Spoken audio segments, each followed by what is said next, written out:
সর্বপ্রথম আমরা শহীদ রাষ্ট্রপতি জিয়াউর রহমানের বিদেহী আত্মার মাগফিরাত কামনায় শহীদ রাষ্ট্রপতি জিয়াউর রহমানের মাজার জিয়ারত করব। সেই উদ্দেশ্যে আমরা বাংলাদেশ জাতীয়তাবাদী উলামা দলের সকল স্তরের নেতৃবৃন্দকে নিয়ে আমরা শহীদ রাষ্ট্রপতি জিয়াউর রহমানের মাজার জিয়া উদ্যানের পাশে এসে সমবেত হচ্ছি।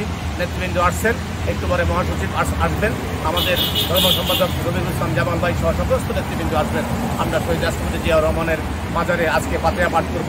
আল্লাহর কাছে আজকে আমরা প্রার্থনা করব যে আল্লাহ যেন এই দেশে সকল মানুষের প্রতি শান্তি প্রতিষ্ঠা করে এবং এই দেশের মানুষের উপর অত্যাচার, নির্যাতন, জুলুম, নির্যাতন, নিষ্পীষণ থেকে আল্লাহ যেন মানুষকে হেফাজত করে, বিশেষ করে শহীদ রাষ্ট্রপতি জিয়াউর রহমানকে আল্লাহ যেন জান্নাতবাসী করে, সেজন্য আমরা দোয়ার জন্য আমরা এসেছি।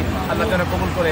মিডিয়া ভাইদেরকে ধন্যবাদ এবং আপনাদের মিডিয়ার মাধ্যমে দেশবাসী সকলকে বাংলাদেশ জাতীয়তাবাদী দল, বাংলাদেশ জাতীয়তাবাদী উলামা দলের পক্ষ থেকে সকলকে ঈদের শুভেচ্ছা এবং অভিনন্দন জানিয়ে আমি আমার সংক্ষিপ্ত শুভেচ্ছা বক্তব্য শেষ করলাম। আল্লাহ হাফেজ। বাংলাদেশ জিন্দাবাদ, বাংলাদেশ জাতীয়তাবাদী উলামা দল জিন্দাবাদ, শহীদ রাষ্ট্রপতি জিয়াউর রহমান অমর হোক, দেশনেত্রী আপসীন নেত্রী বেগম খালেদা জিয়া জিন্দাবাদ। জাতীয়তাবাদী উলামা দল দেশ এবং জাতিকে এই মেসেজ দিচ্ছে, যতদিন পর্যন্ত শহীদ রাষ্ট্রপতি জিয়াউর রহমানের রেখে যাওয়া সেই স্বনির্ভর বাংলাদেশ গঠিত না হবে, অতক্ষণ পর্যন্ত জাতীয়তাবাদী উলামা দল মাঠে আছে, রাস্তায় ছিল, রাস্তায় থাকবে ইনশাল্লাহ।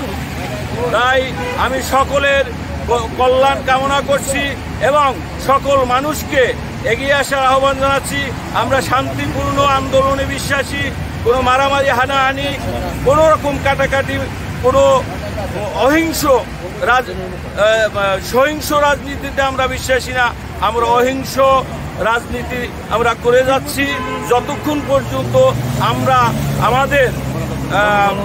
আমাদের গন্তব্যে শহীদ রাষ্ট্রপতি জিয়াউর রহমানের যে আদর্শ বাস্তবায়ন না হবে, অতক্ষণ পর্যন্ত আমরা আমাদের আন্দোলন চালিয়ে যাব ইনশাআল্লাহ।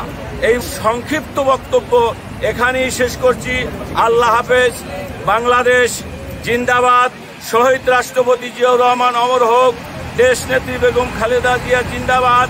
তার দেশবাসীকে ঈদের শুভেচ্ছা এবং মোবারকবাদ জানাচ্ছি এবং আগামী দেশ নায়ক জননেতা জনাব তারেক রহমান বীরের বেশে আসবে ফিরে বাংলাদেশে ইনশাআল্লাহ।